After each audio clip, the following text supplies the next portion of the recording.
Bueno, kaixo, eskerrik asko aurkezpenarengatik. Nik euskaraz egiten dut eta euskaraz egitea egin nezake aurkezpena euskaraz egiteko asmoa izango nuke, baina erdaraz hobeto egingo dut. Agian hurrengorako gaztelaniaz ez aldatu eta euskaraz egingo dut. Baina, bueno, como se ha comentado, la idea de estas presentaciones, hasta ahora la primera parte que se hizo, se abordó pues lo que es el cerebro sano, ¿no? Y cómo podemos mantener el cerebro sano pues a lo largo de la vida, ¿no? Con diferentes estrategias pues, de ejercicios cognitivos, ejercicio físico, y también se trató pues, cómo se estructura el cerebro, cómo se conectan las diferentes regiones y cómo la edad influye sobre esas arquitectura del cerebro, ¿no? Entonces, con ese conocimiento inicial de más o menos cómo funciona el cerebro y cómo podemos hacer para mantenerlo sano, nuestra idea era conectarlo con lo que sabemos un poco los clínicos, que es cómo el cerebro enferma, ¿no? Uno de los aspectos más importantes en la sociedad desde el punto de vista sanitario es abordar las enfermedades relacionadas con la vejez, porque como sabemos todos, la calidad de vida y la esperanza de vida de la población ha mejorado muchísimo en las últimas décadas. Por lo tanto, las enfermedades relacionadas con la vejez tienen una prevalencia, un protagonismo muy importante. De las enfermedades neurológicas relacionadas con la vejez hablaremos de tres, fundamentalmente porque son las más frecuentes.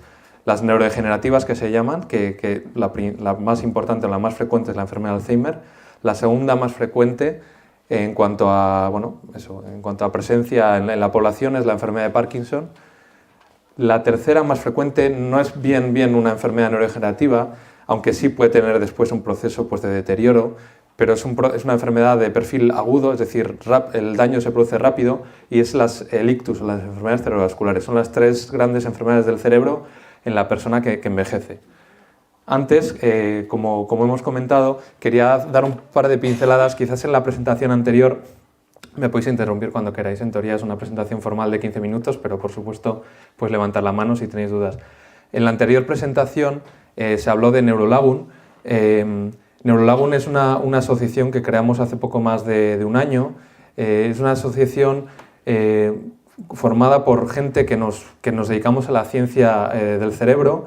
Y muchos de nosotros no solo hacemos ciencia, sino que además vemos a pacientes. Entonces, una combinación de gente o de investigadores que están en el laboratorio haciendo pues, cálculos pues, con el ordenador o viendo las neuronas o las células, y al mismo tiempo también estamos un grupo de clínicos, y ese es un poco uno de los primeros objetivos, juntar a gente de diferentes disciplinas, porque en el día a día, en la investigación, aunque parezca que todo se junta, en realidad la gente, los investigadores del ámbito que se llama básico, de laboratorio, muchas veces están muy separados de los clínicos que realmente conocen el problema real de los pacientes, y en parte esta iniciativa fue una iniciativa para juntar a gente de Euskadi. Hemos empezado con Vizcaya, pero queremos ir extendiéndola a otras provincias. Entonces estamos investigadores pues, no solo de Biocruces Vizcaya, sino también del Achucarro, que es un centro de investigación básica en neurociencia, también de la Universidad del País Vasco, también investigadores del BECAM, que es un centro de matemáticas aplicadas, que está aquí en Vizcaya, que es referencia mundial, y nuestra idea es ir incorporando a más centros de diferentes disciplinas que les preocupe lo que pasa en el cerebro. Entonces, bueno, ahora mismo estamos, hay, ya digo, investigadores de diferentes centros, hay clínicos, hay matemáticos, hay ingenieros, hay neurobiólogos, hay neuropsicólogos, y esa es la primera motivación. La siguiente motivación es promover este tipo de actividades. Nosotros hemos centrado un poco en tres tipos de actividades las que hacemos en esta asociación. La primera es la que estáis viendo ahora, Neuropopular. Queremos hacer una labor de difusión de lo que estamos haciendo para que se sepa pues, el esfuerzo que lleva, que las cosas, aunque parezca que van lentas, se van haciendo poco a poco, y que se puede explicar. Si se explica de una forma pues intuitiva y fácil, pues se puede entender y se le puede dar pues, la relevancia que tiene, ¿no? Entonces, nuestra idea es ir pues, en diferentes pueblos de Euskadi, que quizás igual en las grandes ciudades, pues las capitales es más fácil acceder a este tipo de charlas, pero queremos hacer una difusión pues, en los pequeños pueblos. Hemos empezado por Bermeo, luego iremos a Guernica y empezaremos en diferentes pueblos de Vizcaya y es hablar de una forma divulgativa de lo que hacemos, ¿no? Eso sería el neuropopular. También quería aprovechar para enseñaros, esta es la web que hemos creado. Ahora digamos que tiene unas características bastante básicas, pero estamos mejorándola. Partimos de la base de que es un poco en nuestro tiempo libre estamos haciendo todo esto y que nos gustaría poder establecerlo y de alguna forma intentar profesionalizarlo. Pero de momento, ya digo, tenemos una web donde en la parte neuropopular esto es lo que se hizo el año pasado con vídeos de YouTube. Aquí está el programa de este año. Luego hay una parte que se llama Neurocafé, que realmente nació con esto. O sea, dijimos, ostras, pues queremos juntarnos gente de diferentes disciplinas y tomar un café que estimula el cerebro, intercambiar ideas y a ver si podemos colaborar para iniciar proyectos o conseguir financiación. Y esto fue el propósito inicial. Aquí veis a dos personas hablando y es básicamente lo que hacemos. Nos juntamos de vez en cuando nosotros y vamos discutiendo diferentes ideas.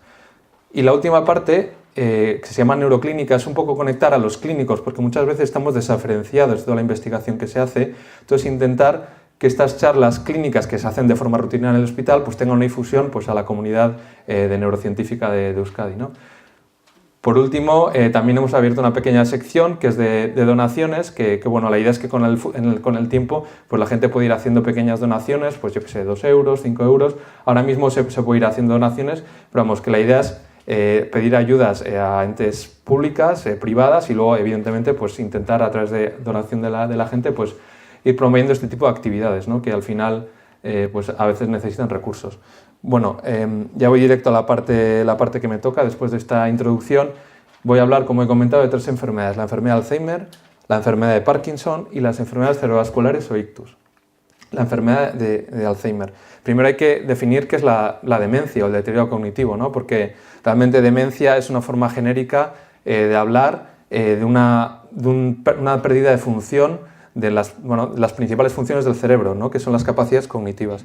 Entonces, es un deterioro adquirido, es decir, que no lo tenemos desde que nacimos, sino que se va adquiriendo y es persistente. No es que aparece durante un par de días, un mes, sino que persiste. Y además tiende a procesar, o sea, a progresar. Entonces, nos afecta no solo a la memoria, que quizás es lo que más nos viene a la cabeza, sino también a nuestro juicio, nuestro pensamiento abstracto, nuestras capacidades para ejecutar, para ordenar las acciones que vamos a hacer. Pues voy a hacer primero, pues, por ejemplo, una receta, pues las albóndigas. Primero voy a coger la carne, le voy a convertir en una bola, le voy a echar harina. Pues esa ordenación de tareas, que son tareas ejecutivas y de praxis, de práctica, también se ven afectadas. También hay cambios de personalidad, de conducta, o sea que es un espectro mucho más amplio que los propios problemas de memoria. Entonces, de forma general, como he dicho, es como si fuera una alteración de la función, pero la causa es muy variada. Una de las causas más importantes es la enfermedad de Alzheimer, que se refiere específicamente a un tipo de daño que se produce en el cerebro. Ahora veremos qué tipo de daño. Luego hay otras formas de demencia. Puedes tener una demencia pues porque tengas muchos infartos cerebrales pequeños, puedes tener una demencia pues porque tengas un golpe en la cabeza muy fuerte, o puedes tener una demencia, bueno, por otras causas quizás más raras, ¿no? Luego también, a lo largo de la edad, con la edad, pues podemos tener un componente de alteraciones cognitivas relacionadas con la edad, pero mientras esas alteraciones cognitivas es una de las cosas que marcan la diferencia, ¿no? Entre pues, el estado saludable mental y no, es que no afecten al día a día, ¿no? A las tareas que hacemos cada día, pues no sé, lo que se llama instrumentales, por ejemplo, pagar con dinero en el supermercado, vestirnos, poner la televisión, comer con cubiertos, o cosas más básicas como asearnos, como comer, etcétera, ¿no?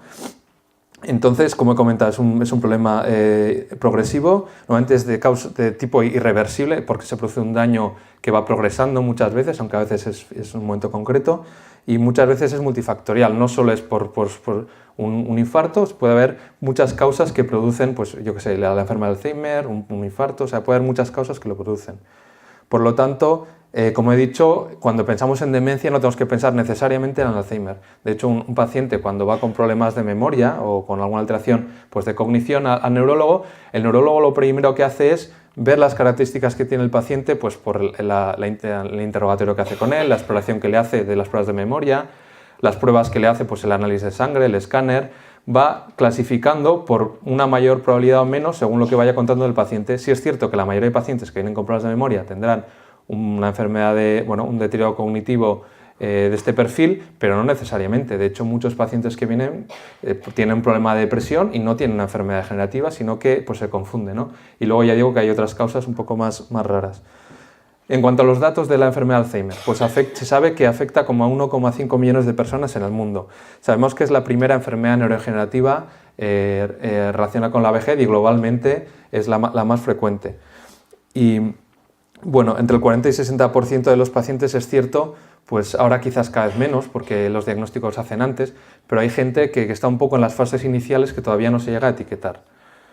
Entonces, se calcula que aproximadamente el 8% de las personas mayores de 65 años tiene una enfermedad de Alzheimer en diferentes fases de evolución y el 40% de los mayores de 80 años, pues eso, que va aumentando con la edad, ¿no?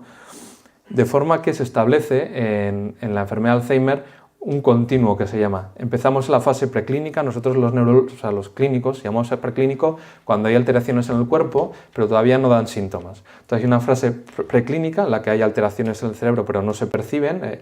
Luego los llama mild cognitive impairment o alteración de deterioro cognitivo leve, y luego la demencia. Entonces, cuando se produce el deterioro cognitivo leve, primero hay una fase inicial previa que se llaman como quejas cognitivas, pero progresivamente va empeorando. Hay problemas de memoria objetivos que empiezan a afectar pues, al día a día, y cuando ya afectan de forma franca al día a día las alteraciones cognitivas, pues ya se puede establecer el diagnóstico de demencia.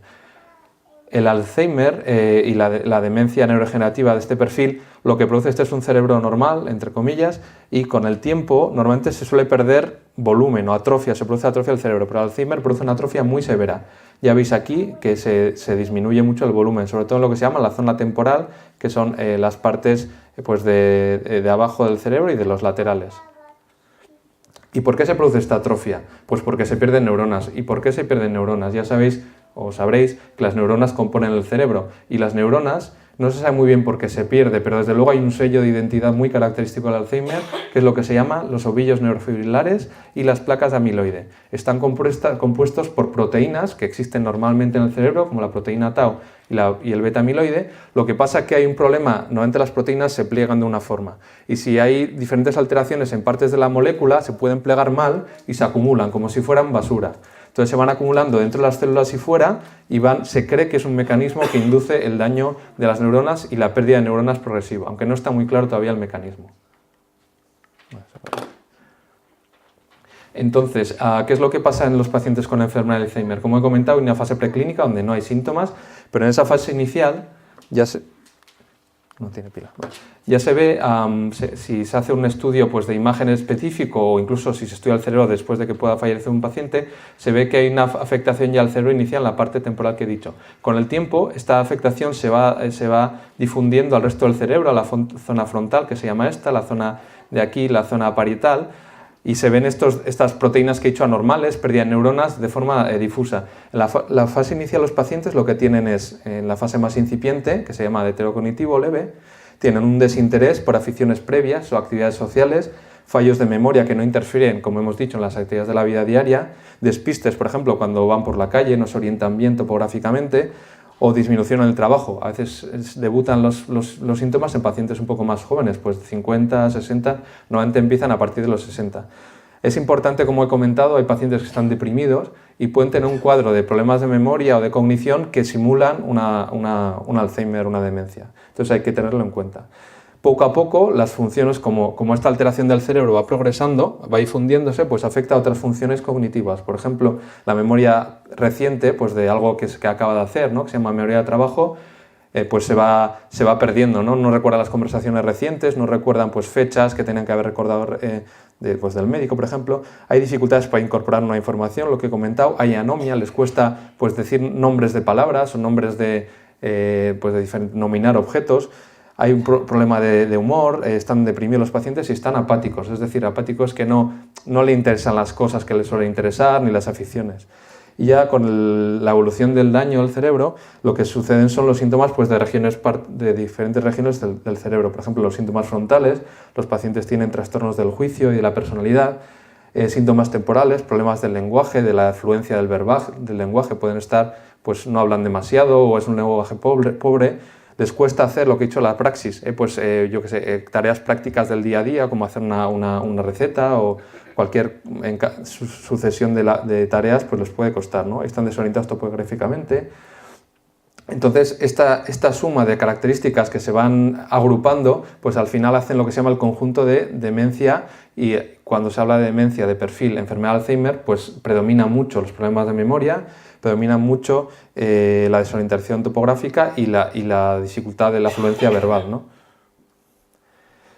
Pero no es solo un problema cognitivo, como hemos comentado, es un problema funcional. Los problemas de cognición afectan a la función del día a día y también es un problema conductal, como veremos ahora, y también de alteraciones pues, neuropsiquiátricas, ¿no? Ya hemos hablado de las funciones cognitivas, las funciones del día a día, pues actividades avanzadas que hemos dicho, pues yo qué sé, montar un puzzle, hacer una receta de cocina, actividades instrumentales, pues usar los cubiertos, actividades básicas, pues asearse, vestirse y este tipo de cosas básicas, ¿no? Y luego respecto a los síndromes conductuales, pues los pacientes pueden tener pues, agitación, problemas de personalidad, cambios de conducta, como están eufóricos, ponerse pues, muy nerviosos ante la mínima cambio, ¿no? Y todo este proceso, como he comentado, va de preclínico a deterioro cognitivo leve y a demencia, pues se sabe que corresponde, aquí vemos la línea de cómo va la alteración cognitiva cada vez a más, al principio no hay y luego va más, pues corresponde a un mayor depósito progresivo del beta-amiloide y las proteínas anormales y se va perdiendo cerebro, se va dañando el cerebro.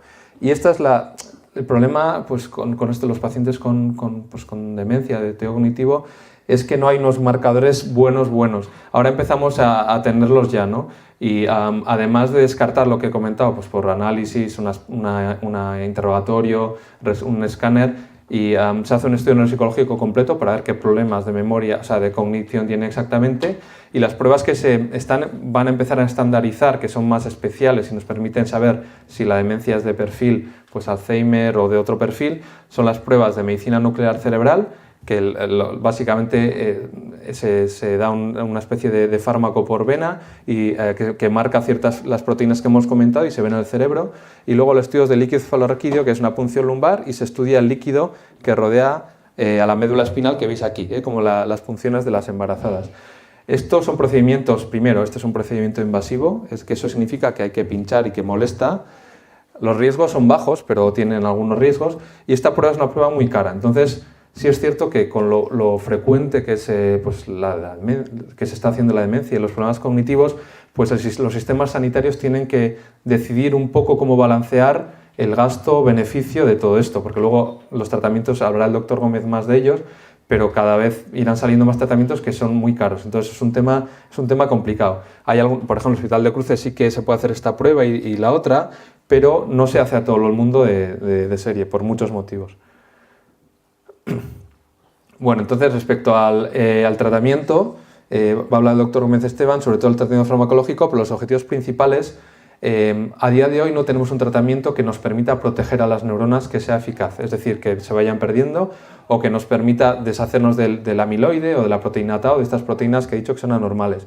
Entonces, fundamentalmente el objetivo de los tratamientos actuales están orientados a mejorar la calidad de vida de los pacientes, a mejorar el rendimiento funcional, la cognición, el estado de ánimo y el comportamiento. Entonces, respecto a los tratamientos no farmacológicos, tenemos la estimulación cognitiva, que se ha mencionado antes, son diferentes herramientas, terapias individuales y grupales, revisiones regulares, comunicación adecuada con la familia y cuidadores, y luego aspectos de ese tipo, ¿no? Vamos a la segunda parte, voy a intentar ir un poco más rápido, que me he demorado más. La enfermedad de Parkinson es la segunda enfermedad neurodegenerativa más frecuente después del Alzheimer. Está asociada, igual que el Alzheimer, al envejecimiento. La prevalencia, es decir, de cada 100 personas, 2 a 5 personas mayores de 60-70 años se calcula que tienen síntomas sugestivos de enfermedad de Parkinson. La causa es desconocida, no se sabe muy bien, hay algunas causas genéticas raras. Y el núcleo de la enfermedad, así como en el otro hemos dicho que hay depósito de proteínas anormales, beta-amiloide, que aparece en la parte temporal y luego pues va progresando. Aquí parece que es un déficit de un neurotransmisor, digamos una molécula que usa las neuronas para comunicarse entre ellas, que se llama dopamina, y parece que sobre todo empieza a desaparecer en la zona esta de aquí, que se llama sustancia negra, que es el centro del cerebro, aquí, la sustancia negra, y parece que ese déficit de dopamina va progresando, igual que se ve aquí, y va progresando a diferentes redes neurológicas del cerebro, y al mismo tiempo también se ve que hay un acúmulo de una proteína que se llama alfa-sinucleína, que se deposita de forma normal. Normalmente existe y se deposita y forma lo que se llaman cuerpos de Levy, es decir, también hay proteínas anormales. La enfermedad de Parkinson, como todos os sonará, tiene lo que se llaman manifestaciones motoras. La rigidez, los pacientes se mueven, tienen dificultades para movilizar las articulaciones, tiene un temblor, que esto es lo más característico, normalmente empieza en un lado y con los años, los meses se difunde al otro lado también. Lentitud de movimiento, los pacientes van lentos, encorvados, y con el tiempo los pacientes tienden a tener inestabilidad postural, como veis aquí. Aquí veis un temblor muy marcado y aquí veis cómo el paciente está encorvado, lento y tiene cierta inestabilidad al andar.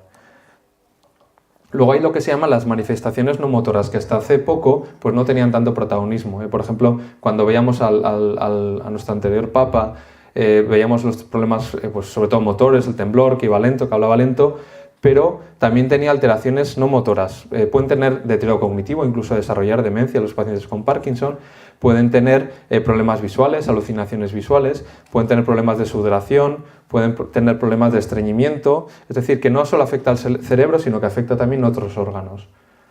¿Qué tratamientos hay? El doctor Gómez Esteban lo explicará mejor. Pero bueno, está el tratamiento estándar, que son fármacos que se llevan usando hace varias décadas, hay algunos nuevos, y luego hay tratamiento, lo que se llama para el Parkinson avanzado. A medida que avanza la enfermedad, las alteraciones que se llaman axiales motoras, pues la torpeza al andar, la inestabilidad postural, la rigidez es mayor, y ahí estos tratamientos clásicos ya empiezan a no ser efectivos. ¿Y qué tratamientos usa para los pacientes avanzados? Pues hay cirugía, hay diferentes bombas para administrar el fármaco directamente al intestino, luego los explicará mejor. Entonces, bueno, ya he dicho que hay complicaciones motoras a lo largo del tiempo, hay fluctuaciones del estado motor, hay momentos que están más parados, momentos que están más activos, de forma incontrolada, movimientos anormales, disquinesias que se llaman, y otros trastornos que forman parte de la fase avanzada. Aquí veis a Michael J. Fox, que es un paciente con Parkinson paradigmático. ¿Por qué? Por muchos motivos. Porque es famoso. Segundo, porque creó una fundación que es una de las más importantes a nivel mundial para investigar la enfermedad de Parkinson, que se llama la Fundación Michael J. Fox, que está en Estados Unidos, y ha invertido muchísimo dinero y ha conseguido financiación de muchos benefactores para financiar lo que ellos dicen que tiene que ser como objetivo curar la enfermedad de Parkinson. Entonces, le debemos mucho a él en cuanto al conocimiento de la enfermedad de Parkinson, y de hecho a nosotros nos financia un proyecto. También hay caídas, es muy frecuente por la inestabilidad postural. Lo que tiene aquí el paciente Michael J. Fox es unas disquinesias. Y bueno, ¿qué hacemos aparte de estos tratamientos estándar que hemos comentado o los avanzados? Pues nosotros como grupo nos interesa mucho la tecnología en el grupo de enfermedades neurodegenerativas, y estamos participando hace casi 2 años ya en un proyecto europeo en el que estamos intentando crear un sistema un entrenador virtual, que es básicamente una especie de muñeco generado por ordenador que va ayudando a los pacientes a hacer diferentes tareas de rehabilitación y va detectando situaciones de riesgo como caídas o problemas de memoria. También hemos creado el Comité de Tecnología de la Sociedad Española de Neurología, y nos interesa mucho que los ingenieros y diferentes institutos tecnológicos participen para crear tecnología, y luego estamos con diferentes herramientas tecnológicas para detectar las caídas o los problemas de movimiento de los pacientes. También tenemos una línea de investigación en proyectos con una especie de videojuego que aquí con esta cámara detecta el movimiento de los brazos y las piernas y permite rehabilitar y diagnosticar diferentes alteraciones motoras y visomotoras. Para terminar, y iré muy rápido con esto, las enfermedades cerebrovasculares. Los ictus o enfermedades cerebrovasculares son muy frecuentes, normalmente están relacionadas con la vejez, pero también puede afectar a personas jóvenes de 40 a 50 años. Cuando se habla de ictus, es un término muy genérico y puede haber 2 tipos de ictus. Lo que se llama ictus isquémico, que lo veis aquí, que son más o menos el 80%, y lo que se llaman ictus hemorrágicos, que son más o menos el 20%. La diferencia básica es que en el ictus isquémico se produce un trombo las arterias que llevan la sangre al cerebro pues se obstruyen, ¿no?, en una zona concreta y no llega bien la sangre, y el cerebro que está irrigado, al que le llega esa sangre, pues muere rápido porque no le llega la sangre. Luego los hemorrágicos, se rompe un vaso y se acumula sangre que comprime el tejido de alrededor, ¿no? Entonces son enfermedades agudas, así como las anteriores son lentamente progresivas, estas son agudas, en cosa de minutos o sí, por muy pocos minutos pues aparecen los síntomas, ¿no? Esto es lo que se llama un ictus hemorrágico. Esto es una hemorragia subaracnoidea, normalmente es porque se puede romper un pequeño aneurisma, un saquito, una dilatación de las arterias, y esto es una hemorragia parenquimatosa, que veis aquí que está dentro del parénquima o del tejido cerebral, y es un sangrado que muchas veces está relacionado con la tensión arterial alta. Luego los ictus isquémicos, como hemos comentado, es un trombo que se alberga en las arterias e impide el paso de la sangre. Hay lo que se llama laterotrombótico, que se forma no antes porque las arterias carótidas que llevan la sangre a la cabeza se obstruyen. Luego es el cardioembólico, que es una embolia que llega desde el corazón hasta la cabeza y obstruye las arterias de la cabeza. O luego también los pequeños vasos del cerebro por la tensión se pueden cerrar en los pequeñitos. Y eso es el laterotrombótico. Básicamente de esta presentación, de esta parte del ictus, lo que quería reflejaros es que lo que decimos siempre los neurólogos, el tiempo es cerebro. Es muy importante cuando se detecten los signos característicos del ictus que se haga una cadena de atención rápida. Y la primera, la más importante, empieza a ras de suelo, en la propia calle. Que los pacientes, digamos que la población esté instruida a detectar pues, las alteraciones características de los ictus, ¿no? Después, evidentemente, pues, tendría que llamar al 112 y ya entraría la cadena sanitaria, que sería la ambulancia, llegar al hospital. Y los tratamientos, digamos, beneficiosos, o sea, hay una ventana de tratamiento que se llama, y normalmente no debe pasar más de 4 horas y media desde que han iniciado los síntomas. Por eso es una enfermedad, digamos, una alteración aguda que requiere un tratamiento urgente.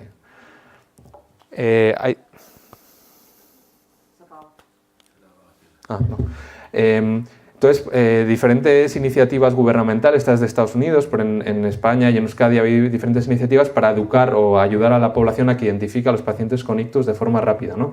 Esta, por ejemplo, en Estados Unidos se llama FAST, se llama Face, Arms, Speech y Time. Face es si hay una alteración de la boca, de la simetría de la boca, de repente, al mismo tiempo eleva el paciente los dos brazos y uno se cae, y al mismo tiempo le cuesta hablar, eso ya es suficiente, si es de forma aguda y brusca, para sospechar que pueda ser un ictus.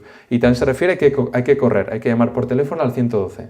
Entonces, esto es un poco un truco para que la gente pues, actúe rápido, porque el tiempo es cerebro.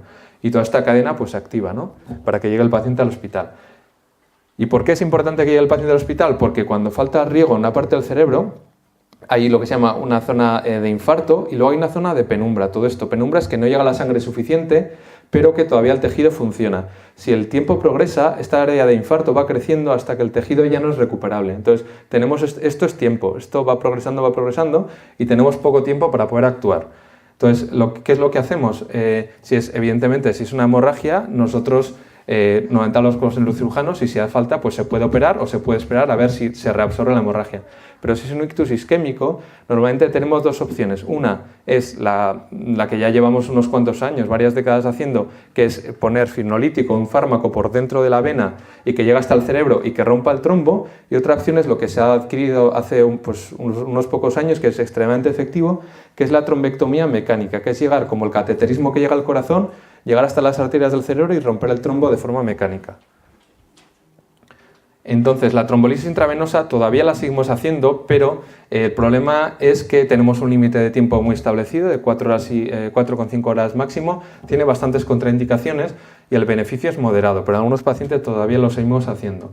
La trombectomía mecánica realmente ha cambiado muchísimo las cosas. Y pacientes que vienen con un ictus agudo, normalmente los ictus son, pues, por ejemplo, pérdida de fuerza en la mitad del cuerpo, que le cuesta hablar, que no ve bien. Viene el paciente y con este tipo de tratamiento quitamos el trombo y en muchas ocasiones, no siempre, el paciente se recupera del todo en muy poco tiempo.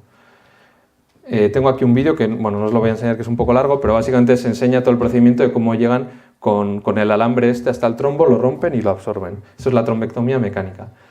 Y por último, el ictus isquémico, pues esta es una pequeña viñeta que respecto a la prevención secundaria, ¿no? Cuando uno tiene un ictus y después quiere evitar que vuelva a haber otros ictus, pues se llama prevención secundaria. Entonces, ¿qué podemos hacer? Pues si el ictus quieres prevenir, estos consejos debes seguir. Una dieta equilibrada es lo más indicado. Ejercicio moderado, por ejemplo, caminar, está muy aconsejado. Poco alcohol, ahora mismo se sabe que el alcohol hay que intentar evitarlo del todo.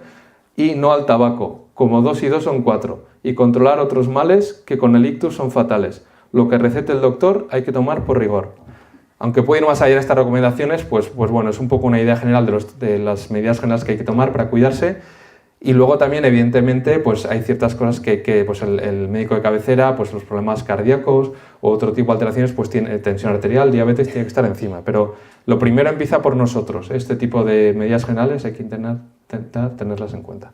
Y bueno, pues hasta aquí. Eskerrik asko.